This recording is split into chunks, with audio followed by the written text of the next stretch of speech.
Get this audiobook for free today at theaudiobook.co.uk. Teachers retired, but the wall remained. Always the wall remained. One day, Harry and I were in a particularly stank mood. We were dragging our feet and grumbling, impossible this and ridiculous that.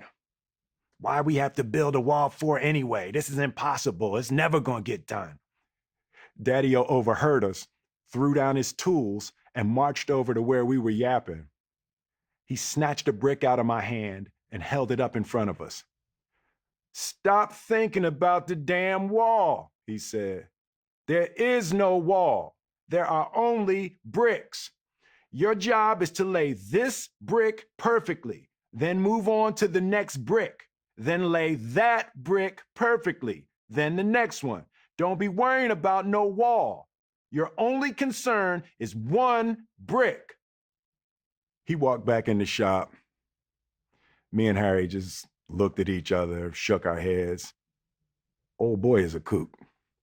And we just went back to mixing. Some of the most impactful lessons I've ever received, I've had to learn in spite of myself.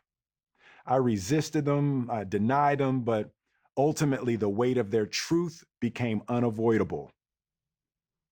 My father's brick wall was one of those lessons. The days dragged on, and as much as I hated to admit it, I started to see what he was talking about. When I focused on the wall, the job felt impossible, never ending. But when I focused on one brick, everything got easy. I knew I could lay one damn brick well. As the weeks passed, the bricks mounted, and the hole got just a little bit smaller. I started to see that the difference between a task that feels impossible and a task that feels doable is merely a matter of perspective. Are you paying attention to the wall, or are you paying attention to the brick? Whether it was acing the tests to get accepted into college, hitting it big as one of the first global hip hop artists, or constructing one of the most successful careers in Hollywood history.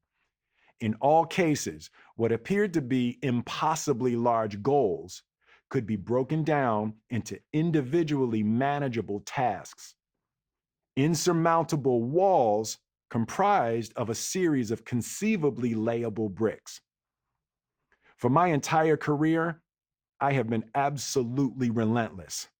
I've been committed to a work ethic of uncompromising intensity. And the secret to my success is as boring as it is unsurprising. You show up and you lay another brick. Pissed off, lay another brick. Bad opening weekend, lay another brick. Album sales dropping, get up and lay another brick. Marriage failing, lay another brick. Over the past 30 years, like all of us, I've dealt with failure, loss, humiliation, divorce, and death. I've had my life threatened, my money taken away, my privacy invaded, my family disintegrated. And every single day, still, I got up, mixed concrete, and laid another brick.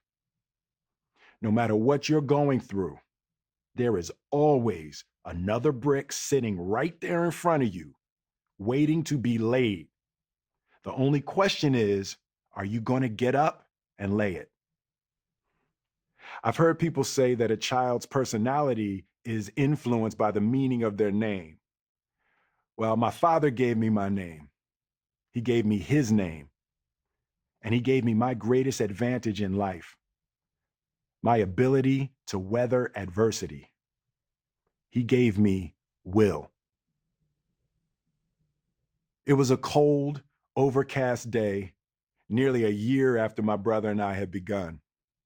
By that time, the wall had become such a fixture in my life that thoughts of finishing it felt like delusions. Like if we ever did finish, there would tragically be another hole right behind it that immediately needed to be filled. But on that frigid September morning, we mixed the final pile, filled the final bucket, and laid the final brick. Daddy-O had been standing there watching the last few bricks being set into place.